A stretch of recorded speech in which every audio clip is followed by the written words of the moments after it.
पैसा बहुत जरूरी होता है, पैसे से ही सब कुछ होता है। पैसे के बिना तुम्हारी कोई इज्जत नहीं है, पैसे के बिना तुम्हें कोई पूछेगा नहीं। हमारी पूरी फैमिली की इतनी औकात नहीं थी कि हम 25,000 रुपए की बात भी कर सके। मुझे किसी घर में ही काम मिल जाए, मेरे को कोई झाड़ू पोछे के लिए ही पैसे दे दे, 3,000 रुपए से जो हमारे पास बचे थे अपना चैनल बनाया और उस चैनल को हम 2 मिलियन तक लेकर गए, जिससे मेरी इनकम कम से कम महीने में 5 से 6 लाख रुपए आराम से हो जाया करती थी। ये प्रैंक बनाती है, ये तो प्रैंक वाले तो वल्गर ही बनाते हैं, तो मैंने उस चैनल को बंद कर दिया और वो थी मेरी सबसे बड़ी गलती।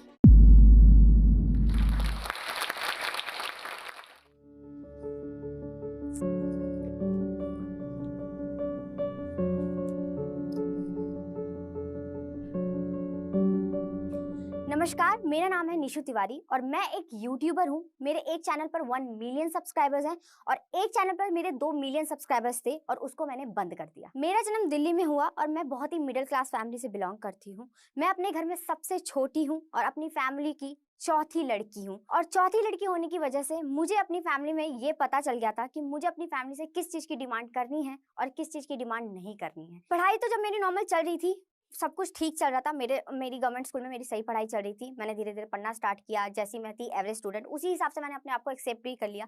मेरी लाइफ में जो बहुत ज़्यादा बड़ा चेंज आया वो आया 2012 में, मेरे फादर की डेथ के बाद। जब मेरे फादर की डेथ हुई तो मैं इतनी छोटी थी, मैं 8th क्लास में थी, मुझे कोई भी चीज़ समझ में नहीं आती थी क्या सही है क्या गलत है। बट जब मेरे फादर चले गए और जब आपके अपने रिश्तेदार, आपके अपने खास लोग, एक छोटी बच्ची के बारे में जो 8वीं क्लास में है या आपकी बहनों के बारे में, आपके भाई के बारे में ये बात करने लगते हैं, अरे अभी बाप तो मर गया, अब कौन पालेगा, अरे बाप तो मर गया अब कौन करेगा, अरे एक साथ 2 की शादी कर दो, अरे इसके लिए भी देखना चालू कर दो। तब मुझे लगा अरे यार ये क्या है, ऐसी भी बात होती है क्या, ये वाली चीजें भी होती हैं, ये शादी क्या होती है। अरे मेरे को उस टाइम पे मुझे लगा कि यार मुझे ऐसा फील कराया जाता था कहीं मेरे को ऐसा तो नहीं है कि अब मेरे फादर नहीं है तो सही में ये लोग मेरी शादी तो नहीं कर देंगे, शादी करके मुझे कहीं जाना तो नहीं पड़ेगा, अरे पैसे नहीं है ये लोग ऐसी चीजें बोल रही, अरे इसकी शादी कर दो, हमारा एक लड़का है जानने वाला। और मेरी बहनों को लेके ये बोला जाता था अरे अभी तो इतनी सारी लड़कियां हैं इनके घर में, कौन करेगा, बाप तो मर गया, कौन पूछेगा इनको, 3-3 लड़कियां पैदा कर ली, खुद सोचना था ना पैदा करते वक्त। मतलब मुझे उस टाइम पे मेरे फादर के जाने के बाद मुझे ऐसा लगने लगा कि लड़की होना कितनी बड़ी वो दिक्कत वाली बात है यार, लड़की क्यों हूं मैं। मुझे अब मैं एक 8वीं क्लास का बच्चा जिसको अपनी पढ़ाई के बारे में सोचना चाहिए या ये सोचना चाहिए कि यार चलो खेल लेते हैं, थोड़ी चीजें कर लेते हैं, वो ये सोच रहा है कि यार लड़की हूं मैं क्यों लड़की हूं, अगर मैं लड़का होती तो शायद मुझे ये चीजें नहीं सुननी पड़ती। और उनके मुंह से ये सब चीजें सुनने को मिली, तब मुझे लगा कि सब बिखर गया। पापा के जाने के बाद मुझे ये पता चल गया कि दुनिया ऐसी नहीं होती जैसी हमें दिखती है। ऐसी चीजें जो हमें बहुत सुंदर सुंदर लगता है ना बचपन में, बटरफ्लाई सा, ऐसा कुछ भी नहीं होता। जब मेरे फादर गए तो जब हमारी जो आर्थिक स्थिति थी वो चेंज हुई, तो मुझे आज भी याद है कि 2 से लेके 3 साल तक हमारा कोई फोन तक नहीं उठाता था, कोई मम्मी से बात तक नहीं करता था, पूछता तक नहीं था, क्योंकि सिर्फ इसलिए कि अगर हमने किसी से बात कर ली, हमने किसी से कुछ पूछ लिया तो 2 रुपए मांगना ले, ये बोलना दे कि हमारी 2 रुपए की मदद कर दो। और मम्मी मेरी बहुत खुदार रही हैं, हमने कभी किसी से कोई लालच नहीं रखा कि यार हमारी कोई 2 रुपए की मदद कर दे। हम लोग सिर्फ ढूंढते थे कि यार हमारे घर से अब बड़े का साया उठ चुका है, तो कोई रिश्तेदार जो आदमी ही हो, क्योंकि 4 औरतों का घर में रहना, कोई आदमी हो तो एक इमोशनल सपोर्ट मिल जाए, कोई बस ये चीज बोल दे कि यार तुम चिंता मत करो हम हैं, बेशक से वो ना करे, पर ये जब कोई बोलने वाला मिलता ना कि यार तुम टेंशन मत लो हम हैं, तो वही इंसान को हिम्मत मिल जाती है। पर जब वो हिम्मत नहीं मिली ना, ये बोलने वाला कोई नहीं था उस टाइम पे कि यार हम हैं तुम्हारे साथ, तुम्हारे हम देख लेंगे, अगर कुछ होगा तो हम तुम्हारा थोड़ा बहुत कर देंगे। जब ये भी सुनने को नहीं मिला हमको, तो हमको लगा कि यार अब तो हम ही हैं, हम बहनें, हमारी मम्मी और मेरा एक भाई है, हम ही हैं, जो करना है हमें आपस में ही हम लोग अपना देखेंगे, अपना करेंगे। क्योंकि अब सबने फोन उठाना बंद कर दिया। मम्मी को कोई मेरी शादियों में नहीं बुलाता था क्योंकि मेरे फादर नहीं थे, तो वो मेरी मम्मी को अछूत की तरह ट्रीट करने लगे थे। मेरी मम्मी को ऐसे देखा जाता था, अरे इसको अपने किसी फैमिली फंक्शन के बारे में मत बताओ, ये तो ऐसी औरत है, इसका तो नजर लग जाएगा। मेरी मम्मी को ऐसे फील कराया जाता था कि हर वक्त की इसको मत बताओ अपशगुन हो जाएगा, इसको मत बुलाओ अपशगुन हो जाएगा। मेरी मम्मी को ऐसे ट्रीट किया जाता था। और जब एक छोटा बच्चा अपने घर में अपनी माँ के साथ ये सब चीजें होते देखता है ना और ये फील करता है, तो उसको लगता है कि यार मैं क्यों वो कम उम्र में भी यही सोचता है कि यार मैं अपनी माँ के लिए क्यों नहीं कुछ कर पा रही, मैं क्यों नहीं हूँ बड़ी, मैं क्यों इस टाइम पे 8वीं में हूँ, मैं क्यों नहीं सोच पा रही इतना अपने घर के लिए।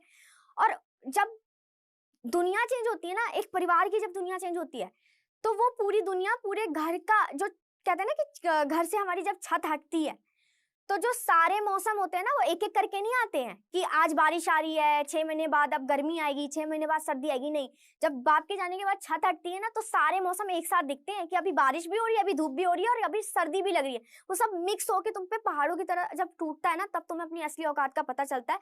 और उस सिचुएशन में हमें पता चला कि हमारे अपने कौन हैं, कौन हमारे लिए है और कौन हमारे लिए नहीं है। तो उस सिचुएशन में हमारा घर कैसे चलता था, हम नीचे वाले फ्लोर पे रहते थे, हमारे ऊपर वाले फ्लोर पे एक कमरा बना हुआ था, उस पे उस टाइम पे 800 रुपए महीना आता था, 800 रुपए किराया था।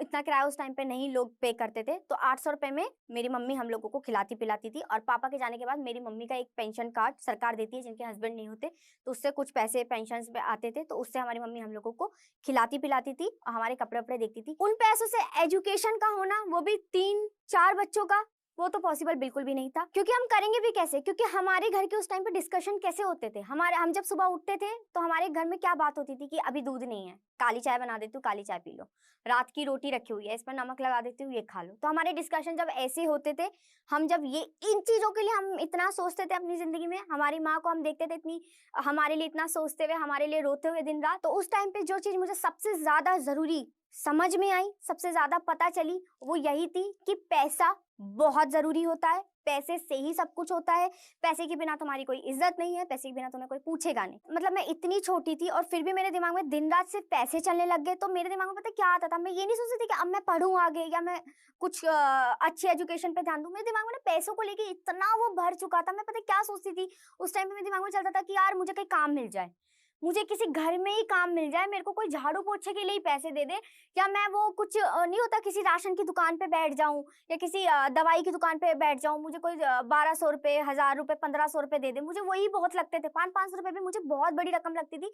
मेरे दिमाग में चलता था यार मुझे यही काम मिल जाए, मैं यही कर लूंगी पढ़ाई वढ़ाई छोड़ के, कम से कम मैं थोड़ी मदद तो अपने घर वालों की कर पाऊंगी। पर शायद शायद मेरी डेस्टिनी को कुछ और मंजूर था, मेरी किस्मत में कुछ और लिखा था। तो इसलिए मेरे गले में एक लड़की रहती थी और वो मास कम्युनिकेशन कर रही थी उस टाइम पे, ठीक है। तो वो एक बार आ रही होगी तो मैंने उससे नॉर्मली पूछ लिया कि आप क्या करते हो, तो उसने कहा कि मैं जर्नलिज्म कर रही हूँ। और वो थी मेरी सबसे बड़ी गलती। और वो गलती कैसी हुई मैं आपको बताती हूँ। मैंने अपनी आंखों में एक सपना देख लिया और वही सपना मैंने अपनी मम्मी को दिखा दिया बिना कुछ सोचे समझे। और मैं और मेरी मम्मी दोनों निकल पड़े कॉलेज की तरफ। और जब हम वहां कॉलेज में गए, हम कॉलेज में जब रूम में पहुंचे तो मेरी मम्मी ने पूछा, तो उन्होंने आगे से जवाब दिया, खुद ही उन्होंने जवाब दिया कि 25,000 रुपए एडमिशन फीस लगेगी। और जब उन्होंने बोला ना कि 25,000 रुपए एडमिशन फीस लगेगी, तो मैं ऐसे जैसे अभी हो रहा है ना मेरे साथ में, वैसे अपने ही मन में एक जंग सी लड़ रही हूँ कि यार 25,000 रुपए, 25,000 रुपए तो बहुत बड़ी रकम होती है। हमारे घर में तो सुबह काली चाय बनी है, मैं 25,000 रुपए की बात करने भी कैसे बैठी हूँ। मतलब हमारी पूरी फैमिली की इतनी औकात नहीं थी कि हम 25,000 रुपए की बात भी कर सके, देना तो बहुत दूर की बात थी उस टाइम पे। पर मेरी माँ यार, मेरी माँ ना बहुत भोली है, बहुत ही ज्यादा भोली है। मेरी मम्मी ने कहा, टीचर से कहा मेरी मम्मी ने, मैम से, मैम मैं 2,000 रुपए लाई हूँ, बाकी की फीस मैं थोड़ी थोड़ी करके दे दूंगी। और उस टाइम पे मैं पता क्या सोच रही हूँ, मैं अपनी मम्मी को देख रही हूँ, मेरी मम्मी मुझे देख रही है, और दोनों ने बिना कुछ कहे जो आपस में बात करी है ना, बिना किसी को बताए, वो बात हम बस माँ बेटी को पता है कि यार मैं 2,000 रुपए दे दूंगी अभी और बाकी की फीस मैं थोड़ी थोड़ी करके दे दूंगी। मैं अपनी मम्मी की तरफ देख रही हूँ, मेरी मम्मी मेरी तरफ देख रही है, और वो एक माँ बेटी के बीच में ना डिबेट चल रही है, यार मम्मी मत करो, मम्मी मत करो यार, 2,000 रुपए, वो 25,000 रुपए मांग रही है, आप 2,000 रुपए की बात कर रही हो क्यों। एक वो नहीं होता बच्चे का, मम्मी मत करो यार, मुझे नहीं करना है यार, मैं नहीं कर सकती, ये चीज मेरे से नहीं हो सकता। मैं कह रही हूँ कि मैं चलते हैं, अरे मेरे से गलती होगी मैं यहाँ ले आई, मेरे से गलती होगी, मैं खुद यहाँ क्यों आई इस कॉलेज में। मैं हर वक्त मैं अपने आप को कोस रही हूँ उस रूम में बैठी बैठी, सब वहां पे इतनी भीड़ है और मैं अकेली उस रूम में अपने आप को कोस रही हूँ, अपने ही दिमाग में अपनी माँ को देख रही हूँ, अपनी माँ की लाचारी को देख रही हूँ। मैं कह रही हूँ मैं क्यों कर रही हूँ यार, मैं बहुत बुरी औलाद हूँ, मेरे जैसा बुरा तो कोई हो ही नहीं सकता। मेरी माँ के पास पैसे ही नहीं है 25,000 रुपए देने के लिए। मेरी मम्मी 2,000 रुपए मेरी मम्मी 2,000 रुपए लेके बैठी हुई है यहाँ पे, और मेरी मम्मी कह रही है कि मैं 2,000 दे दूंगी, बाकी की हम बाद में देंगे। मैंने कहा कि नहीं, ये चीज तो नहीं करनी चाहिए, ये सामने वाले हमें जज करेंगे, क्या सोच रहे होंगे यार, क्या भिखारी टाइप लोग एडमिशन कराने हैं।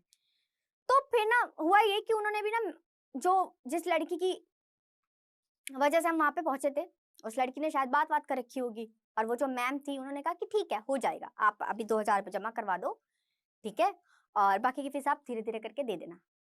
तो मम्मी ने कहा ठीक है। मम्मी ने अपने बटुए से 2000 रुपए निकाले और 200 रुपए अपने 100 के 2 नोट घर जाने के लिए किराया रख लिया। तो मेरी मम्मी ने क्या किया, मेरी मम्मी ने अपने झुमके बेच के वो 23,000 रुपए जमा करवा दिए।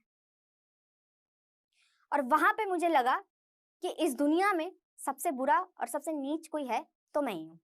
मुझे लगा ये मैं क्या कर रही हूँ, मेरे घर मेरी माँ को अगर मेरी वजह से कुछ चीज बेचनी पड़ेगी, मैं क्यों कर रही हूँ ये चीज, मैं नहीं करना चाहती। अब वो ना इस स्टेज पे मैं ये नहीं बोल सकती थी कि अरे मम्मी तुमने झुमके बेच के 25,000 रुपए दे दिए, अब मैं नहीं जाऊंगी कॉलेज, क्योंकि अब वो कॉलेज है, वहां पे ये नहीं है कि पैसा आपने जमा करवा दिया तो वापस हो जाएगा।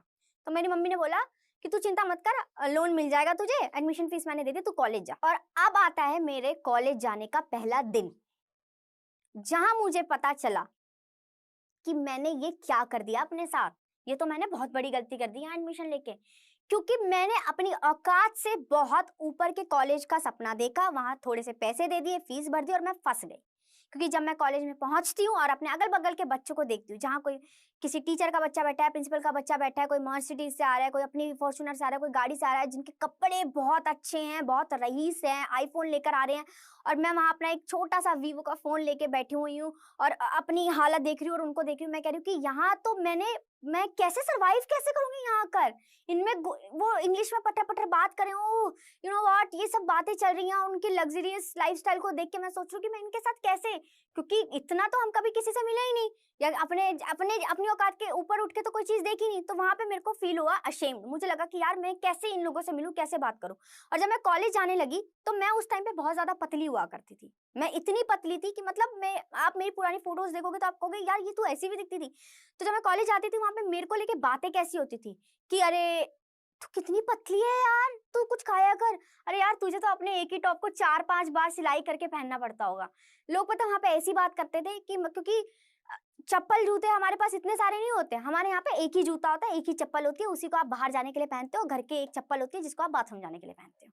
ठीक है, मैं एक ही चप्पल में कॉलेज जाती थी, तो वहां पे लोग क्या बातें करते थे, अरे तू यार एक ही चप्पल पहन के आती है यार, तू ये पैंट 2 दिन पहले भी तो पहन के आई थी ना यार, तेरा ये टॉप जो है इसका ना रंग उड़ गया है, अरे यार तेरे बालों में से ना बहुत बदबू आती है, ये आज तू नहा के नहीं आई क्या। क्योंकि उन्हें नहीं पता तुम्हारी लाइफ का क्या स्ट्रगल चल रहा है, जो तुम्हारे साथ बैठते हैं ना उन्हें नहीं पता। क्योंकि मैं अपने 4-4 रुपए बचाने के लिए ना, मेरा मेट्रो से किराया लगता था कॉलेज जाने का 200 रुपए, पर मुझे पता था मैं रोज 200 रुपए की डिमांड नहीं कर सकती, तो मैंने इसका एक शॉर्टकट तरीका ढूंढा। मैंने सोचा कि मुझे कॉलेज जाने में अच्छा 1 घंटा लगता है पर 200 रुपए लगते हैं, तो मैंने क्या सोचा कि अब मैं क्या करूंगी, मैं ना बस से जाऊंगी, क्योंकि उसमें मेरा 30 रुपए में आना जाना हो जाएगा। पर बस से कॉलेज जाने के लिए मुझे सुबह 6 बजे उठना पड़ता था। मैं 6 बजे उठती थी, मैं 7 बजे वाली बस पकड़ती थी और 7 बजे वाली बस में बैठ के मैं 10 बजे कॉलेज पहुंचती थी। मतलब मुझे वो 3-4 घंटे का स्ट्रगल मैंने अपना बढ़ा दिया ताकि से मैं अपने 200 रुपए बचा सकूं और कॉलेज जाकर पढ़ाई कर सकूं। तो ऑफ कोर्स जब कोई बस में इतनी घंटों का सफर करता है तो वो बहुत अच्छा स्मेल नहीं करेगा, उसके बाल बहुत अच्छे नहीं रहेंगे, उसके कपड़े बहुत अच्छी स्थिति में नहीं रहेंगे। पर जब ना आप कॉलेज में जाते हो या कहीं पे भी जाते हो, कोई बंदा जब आपको आकर कोई बात बोल जाता है ना कि अरे तेरे कपड़े ऐसे लग रहे हैं, तेरे बाल ऐसे लग रहे हैं, चाहे उसने मजाक में ही क्यों ना बोला हो, उसने मजाक में वो बात बोल दी, पर मुझे लगा अरे ये तो मेरी गरीबी का मजाक उड़ा के चला गया। वो बात मेरे को रात रात भर याद रहती थी, मैं आज तक वो बातें नहीं भूल पाती, क्योंकि वो टाइम ही ऐसा था। जब आपका कोई मजाक उड़ाता है ना, वो आपका मजाक नहीं उड़ा रहा होता है, वो आपकी फैमिली कंडीशन का, आपकी सिचुएशन का, आपके हालात का, आपकी गरीबी का, आपकी मजबूरी का, हर चीज का मजाक वो उड़ा के चला गया, वो बंदा तो बोल के चला गया। अब आप अपने आप को लेके एक तो वैसे शर्मिंदा महसूस करते हो और उसके बाद आप एक डीमोटिवेटेड पर्सन बन जाते हो जिसको कुछ अच्छा नहीं लग रहा अपने बारे में। तो कॉलेज जाना मैंने कर दिया बंद। तो मेरे को लग गया था कि यार ये इंडस्ट्री ही मेरे लिए नहीं है, मैं इसमें क्या कर रही हूँ।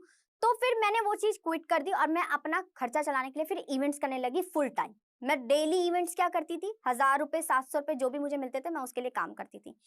और एक दिन मैं इवेंट से ही अपने घर जा रही थी, वहां पे मुझे एक बंदा मिला और उसने मुझे बोला कि मैं आप पे प्रैंक कर सकता हूँ क्या। तो मैंने कहा चलो ठीक है कर लो। तो उसने मेरे पे प्रैंक कर दिया।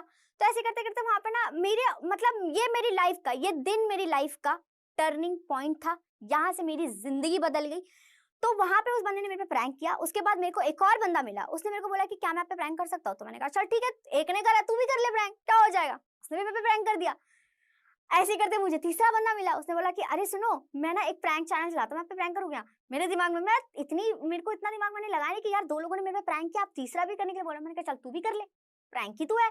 ऐसे करते करते एक ही दिन में 4 अलग अलग यूट्यूब चैनल्स के क्रिएटर्स ने मेरे ऊपर प्रैंक किया और वो वीडियो, उन चारों की वीडियो सेम डे ही अपलोड हुई और वहां से मैं सबकी नजरों में आ गई और वायरल हो गई, क्योंकि वो एक ही सेम कपड़े में 4 चैनलों पे एक लड़की दिख रही है, वो भी वो 4 चैनल भी नामी थे उस टाइम पे प्रैंक के। तो फिर जो सबसे पहला वाला बंदा था ना, उसने मेरे को बुलाया, उसने बोला कि आप यूट्यूब करोगी क्या?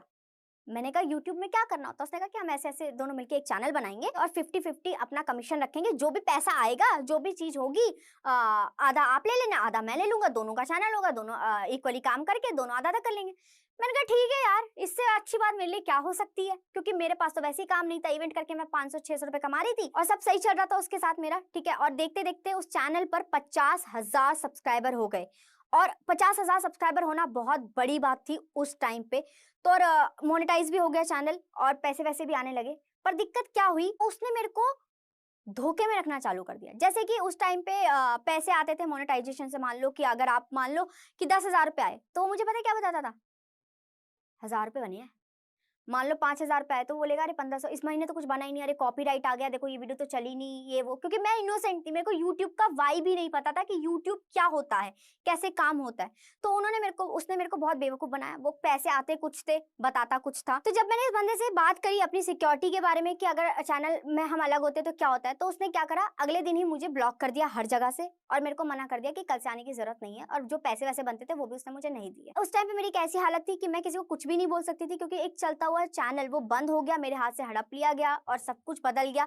और मुझे आज भी याद है कि मैं 12 खंबा मेट्रो स्टेशन पे 6 घंटे तक बैठकर रोई थी कि अब मैं आगे क्या करूंगी, मेरा क्या होगा। तो मेरे पास कोई होप नहीं बची थी, मुझे लग रहा था सब खत्म हो चुका है। तो उस टाइम पे अगर किसी ने मेरा दिल से साथ दिया मेरे बुरे वक्त में, तो मेरे दोस्त मयंक ने। उसने कहा कि उस बंदे की, मयंक की एक बहुत अच्छी खासी जॉब चल रही थी, अच्छे नामी चैनल पे उसकी प्रोड्यूसर की जॉब लगने वाली थी, वो इंटर्नशिप बढ़िया कर रहा था, उसका सब सही चल रहा था, उसने सब कुछ मेरे लिए छोड़ दिया।